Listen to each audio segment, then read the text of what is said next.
찔강은 하브루타에 대해서 이야기해 보도록 하겠습니다.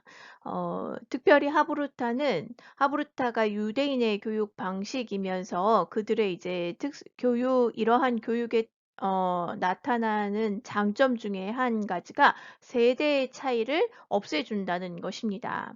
계속해서 이제 도시화가 이루어지고 또한 과학기술이 급변하게 되면서 문화와 생활 양식이 정말 10년 사이로 너무나 많은 변화들이 일어나고 있지요. 그렇기 때문에 그러한 세대 차이를 세대 간의 이러한 사고방식의 차이를 줄여줄 수 있는 그러한 간극을 없애줄 수 있는 이러한 교육 방식인 하브루타를 우리가 좀 더 주목해서 볼 필요가 있는 것입니다. 하브루타가 어떠한 교육인지 그리고 어떻게 그들은 이러한 민족적인 그리고 그들의 이제 가장 중요시 여기는 이러한 가치관을 아이들에게 어떻게 전수하고 있는지 생각해 보도록 하겠습니다. 사람들이 유대인의 교육 방식인 하브루타에 관심을 갖게 된 이유는 유대인들이 각종 여러 가지 분야에 대해서 너무나 뛰어난 능력을 발휘하고 있기 때문입니다. 전 세계의 0.2%밖에 되어지지 않는 이 인구를 가진 사람들이 노벨상의 30%, 세계 자본의 20%, 미국 억만장자 비율의 40%를 차지하고 있다는 이러한 놀라운 민족성이 그 원인이 무엇인지를 연구한 것이지요. 그 원인을 다름 아닌 하브루타에 있다라고 본 것입니다. 하브루타는 이들에게 준행하라고 하나님께서 명령하신 이 하나님의 명령을 아이들에게 가르치고 그것을 실천하도록 하는 방법인 것입니다. 하나님의 명령은 바로 문서로서 남겨진 율법 모세오경 토라와 또한 구전으로 전해지는 율법 씨앗, 절기, 여자, 상해, 성물, 정결 의식에 대한 이러한 율법들에 대한 내용들을 어떻게 삶으로 실천할 수 있는지 그것을 계속해서 아이들에게 가르치는 이들의 교육 방법인 것입니다. 이러한 하나님이 주신 율법에 대해서 후대에 이제 탈무드를 통해서 그 깊이와 의미 그리고 여러 가지 이제 삶의 영역에 대해서 확대되어져서 그 하나님의 명령을 삶 속에서 하나하나 깨닫고 또한 준행하도록 만들기 위한 그러한 방법이 바로 하브루타인 것입니다. 그래서 이들이 하브루타를 통해서 가르치는 것은 결국 쉐마, 하나님의 명령인 것입니다. 쉐마는 이스라엘아 들으라 라고 말씀하신 신명기 6장 4절에서 9절까지의 말씀을 이제 그 핵심 말씀으로 삼고 있습니다. 우리의 하나님 여호와는 오직 유일한 여호와시니 너는 마음을 다하고 뜻을 다하고 힘을 다하여 내 하나님 여호와를 사랑하라. 이것이 이제 하나님의 근본적인 명령이지요. 오늘 내가 내게 명하는 이 말씀을 너는 마음에 새기고 내 자녀에게 부지런히 가르치며 집에 앉았을 때, 길을 갈 때, 누워 있을 때, 일어날 때 언제나 이 말씀을 강론할 것이며 또 너는 또 그것을 손목에 메어 기호를 삼고 미간에 붙여 표를 삼고 집 문설주 바깥문에 기록할지니라 라고 하나님께서 명령하셨습니다. 그리하여서 유대인들은 이 하나님의 명령을 아이들에게, 자녀들에게 부지런히 가르치고 강론하는 것입니다. 이것이 바로 하브루타인 것입니다. 그래서 여호와 하나님을 유일신으로 믿고 그의 백성으로 살기 위해서 하나님의 명령인 율법을 지켜야 한다는 것입니다. 즉, 이 율법을 지키지 않으면 하나님의 백성이 아니라는 것이지요. 이러한 의미를 담고 있는 것입니다. 이 하나님의 명령을 부지런히 가르치라 라고 하나님께서 명령하셨습니다. 이것은 부지런히라는 의미는 조각하다라는 의미로서 돌이나 나무에 글을 새기듯이 철저하게 모두 다 하나하나 전부 다 모든 삶에 있어서 가르쳐야 한다라는 의미인 것입니다. 언제? 부단히 틈을 만들어가며 끊임없이 집에 앉았을 때, 갈 때, 누워있을 때, 일어날 때, 언제든지 틈이 날 때마다 이것을 가르쳐야 한다는 것입니다. 방법은 바로 강론입니다. 이 말씀을 강론할 것이며, 이는 일방적인 강의나 설교가 아닙니다. 일반적인 가르침이 아닙니다. 여기에 기독교적인 가르침의 핵심이 있습니다. 아브루타뿐만 아니라 기독교적인 인식론에 있어서 기독교적인 교육의 가장 중요한 부분은 우리가 누구나 교사나 학생으로서 지식을 전달하는 전달자가 아니라 서로의 생각이나 의견을 주고받는 양방향의 소통을 통해서 가르침과 배움은 동시에 일어난다라고 보는 것입니다. 이것이 바로 성경적인 의미의 가르침의 핵심이라는 것을 기억해 주셨으면 좋겠습니다. 뒷부분에서 한 번 더 이 가르치는 자, 배우는 자에 대해서 다시 한번 이야기하도록 하겠습니다.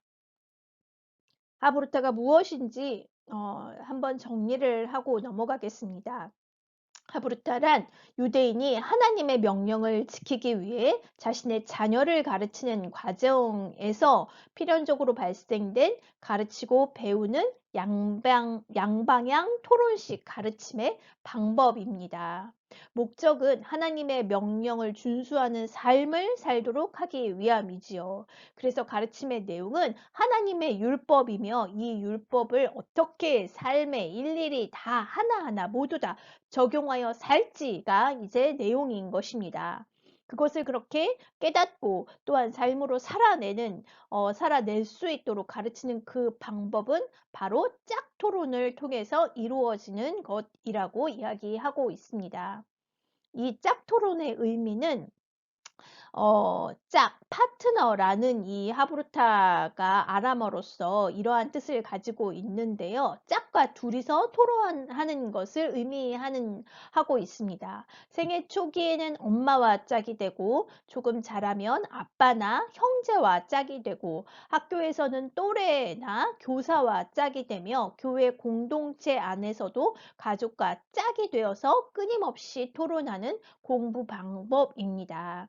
이렇게 둘이서 함께 가르치는 자 또한 배우는 자가 되어서 토론식으로 양방향으로 배움을 계속해 나간다라는 것에 그 핵심이 있다는 것을 기억해 주셨으면 좋겠습니다. 하나님의 명령을 준행하기 위해 삶의 모든 영역에서 하나님의 명령을 준행하기 위해 살아가는 것이 이들의 삶의 양식이며 또한 삶의 일부인 것입니다.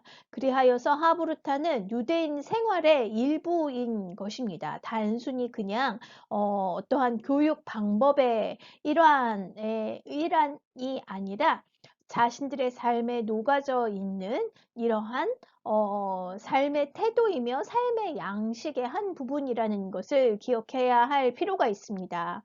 유대인들이 하나님의 백성으로 살기 위해서 반드시 지켜야 할 명령, 이 명령을 삶에 모두 다 실천하기 위해 발생한 공부 방법입니다. 그리하여서 역사, 문화, 종교가 다른 우리 민족이 유대인과 똑같은 수준의 하브루타로 이렇게 생활하기에는 어려운 점들이 있지요. 그렇지만 하브루타의 본질과 현대 교육학적 유용성을 우리 현실에 맞는 공부 방법으로 이제 교육학자들이 이것을 제시하고 있는 것입니다.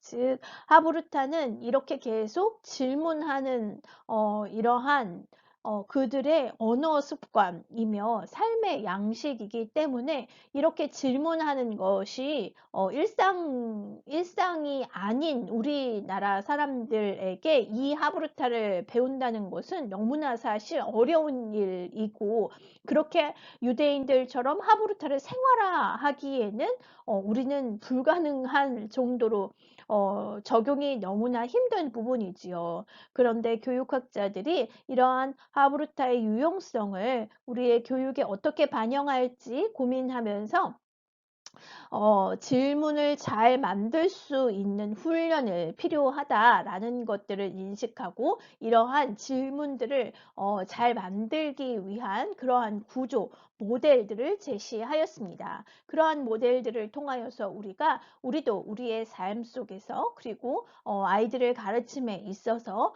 이러한 하브루타 방식을 적용해 보고자 하는 것입니다. 앞에 6강에서도 질문이 하브루타의 핵심이라고 말씀드렸습니다. 사실 질문이 핵심이라는 것보다도 더 본질적으로는 계속해서 사고하는 훈련이 되어지는 것이 핵심인 것입니다. 이것의 본질이 무엇인지, 왜 그러한지, 더 좋은 방법, 모두에게 더 선하고 옳은 것은 없을지, 계속해서 사고하는 생활 습관을 갖도록 만드는 것이 그렇게 사고하는 관점을 바꾸어 주고 사고하는 훈련을 할 수 있도록 만들어 주는 것이 바로 질문이기 때문입니다. 질문은 이렇게 다른 관점으로 사고할 수 있도록 생각의 시작점, 촉발점이 되기 때문에 좋은 질문을 하는 것이 너무나 중요합니다. 이렇게 사고하는 훈련은 사실 내가 어떻게 생활하고 있는지, 내가 어떻게 사고하고 있는지, 내가 사고하는 방식을 한 걸음 더 뒤에서 바라보는 것으로 인지적인 측면을 넘어선 초인지적인 측면, 메타인지에 관련된 이야기라고 생각하면 되겠습니다.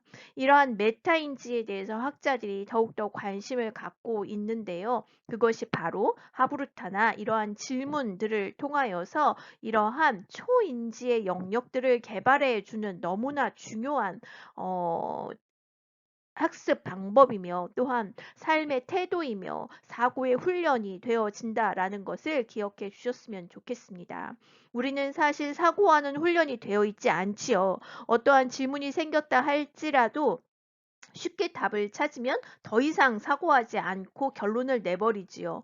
또한 만약에 질문을 던졌는데 답을 쉽게 찾을 수 없다라고 생각이 되면 쉽게 포기해 버리지요. 그러나 유대인들은 답이 이미 좋은 답이 결론들이 맺어지고 좋은 답이 나왔음에도 불구하고 그보다 더 좋은 답은 없을지, 그보다 더 좋은 방안은 없을지 다시 질문하고 다시 질문하는 그러한 생활 태도와 사고 훈련들이 그들의 삶 속에서 이루어지고 있다는 것입니다.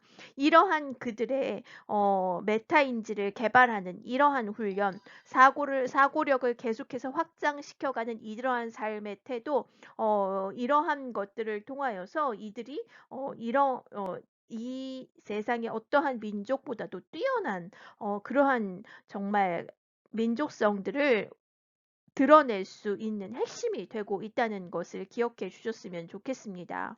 이러한 질문을 하는 훈련은 민감성과 호기심을 통하여서 이루어지고 이러한 민감성과 호기심을 키움을 통하여서 더욱더 좋은 질문들 그리고 더 깊이 있는 사고들을 할 수 있게 만들어 주는 것입니다. 뉴턴이 사과가 하나 떨어진 것을 보면서도 왜 떨어질까? 어떻게 아래로만 떨어질까? 라는 이렇게 너무나 당연한 사실에 대해서 질문을 민감하게 그것을 반응하고 더욱더 깊이 있게 사고하고 호기심을 가지고 그것을 생각했기 때문에 놀라운 자연의 질서, 하나님의 법칙인 만유인력이라는 법칙들을 이렇게 발견해낼 수 있었던 것처럼 이러한 민감성, 호기심을 계속해서 키워줄 수 있는 질문이 중요하다는 것입니다. 결국 이렇게 질문을 하는 이유는 그들의 사고력을 확장시켜 주기 위한 방법이기 때문에 그 질문을 통해서 계속해서 사고하는 훈련을 하는 그 과정이 중요한 것입니다.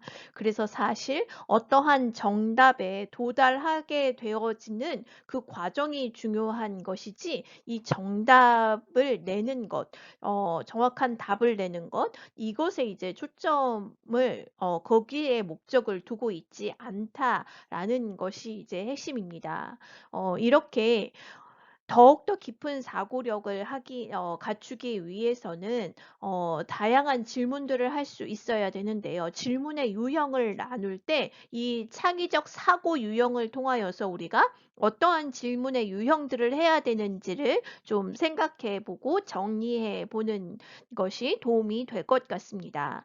창의적 사고 유형에 대해서 확산된 사고력과 수렴적 사고력으로 나눕니다. 이 창의적 사고가 중요한 이유는 미래 사회 인재로 이제 가장 중요한 핵심 역량 중에 하나인 부분이 이 창의적 사고를 할 수 있는가, 다른 사람하고는 다른 대안을 낼 수 있는가가 이제 가장 중요한 인재상으로 이제 뽑고 있기 때문에 우리가 이것을 함께 살펴본다면 더 좋은 질문을 하는데, 그리고 더 깊은 사고를 하는데 어, 인, 인사이트들을 얻을 수 있을 것이라고 생각이 됩니다. 확산적 사고력은 많은 아이디어를 낼 수 있는 것을 의미합니다. 많은 아이디어 산출을 함으로써 그 문제를 해결하기 위해 다양하게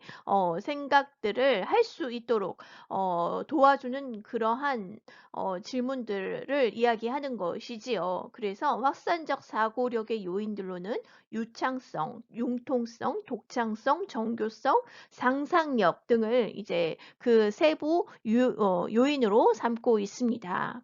다른 사람하고는 다르게 독창적으로 생각할 수 있는가, 그리고 자신의 것만, 그리고 한 가지 측면만 고집하는 것이 아니라 그것을 변화시키고 또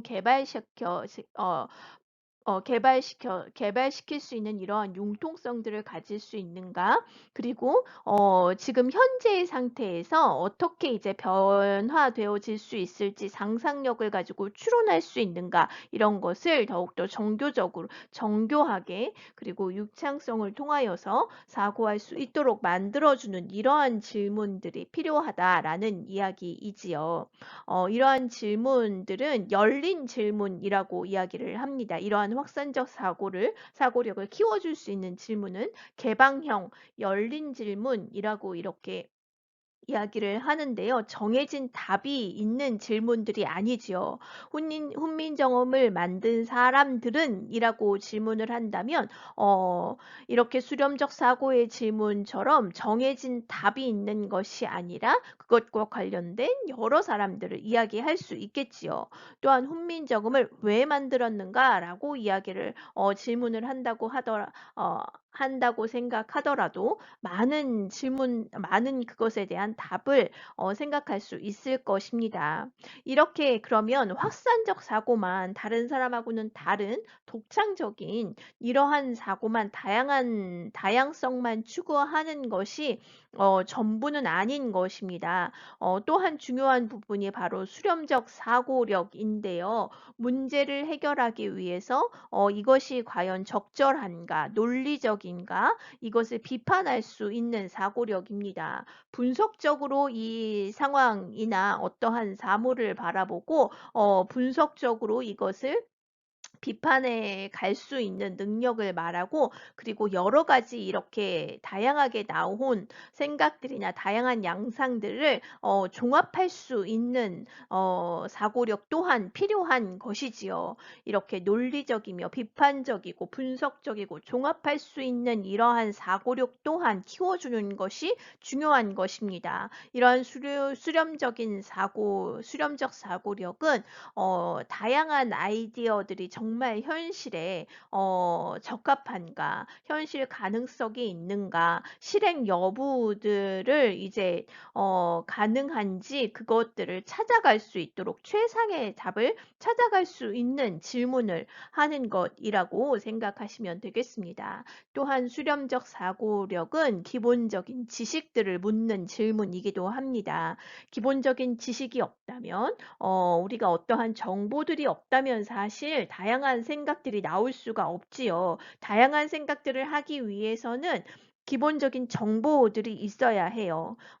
지식들이 있어야 하지요. 이러한 지식들을 내가 이 문제 상황을 잘 이해하고 있는지, 또 다른 점검해야 되는 상황들은 없는지 이런 것을 묻는 질문 또한 수렴적 사고력입니다. 그래서 우리가 질문을 할 때는 먼저 지금 일어난 상황 그리고 어떠한 텍스트를 중심으로 한다면 그 텍스트에서 이야기하고 있는 것들을 제대로 이해하고 있는지 수렴적 질문으로 시작하는 것입니다. 그리고 그 텍스트나 어떠한 상황에 대해서 더욱더 다양한 생각을 해 볼 수 있도록 확장하는 것이 이제 필요하며 이것을 다시 종합해 가고 그 문제성을 분석하고 또한 종합해 가는 수렴적 사고를 다시 할 수 있도록 그러한 또 닫힌 질문, 폐쇄적인 질문들로 아이들이 그것을 종합해 갈 수 있도록 하는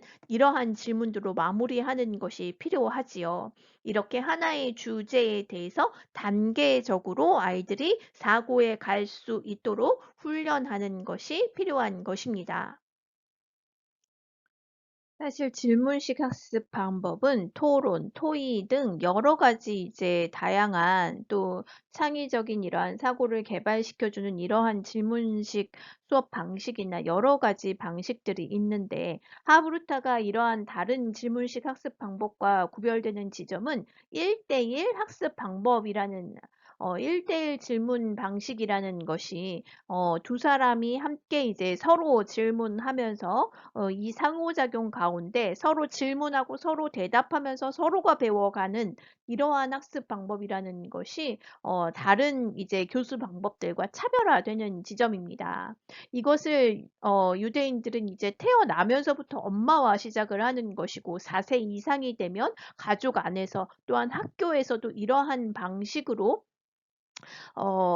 교육이 계속 이루어진다는 것이지요. 물론 1대1만 이루어지는 것은 아니고 선생님과 여러 학생들과로 이렇게 또 확장되어서 이루어지는 방식으로 확장하기도 합니다. 이렇게 확장되어서 이루어지기도 하지만 일단 제일 기본적인 것은 1대1로 이 짝토론을 중심으로 하브르타가 진행되어진다는 것이 가장 기본적인 학습 방법이라고 이해해 주시면 되겠습니다. 이렇게 짝토론을 함으로써 완벽한 자기주도적인 학습이 되는 것이지요. 그리고 완벽한 모델링 또한 되는 것이지요.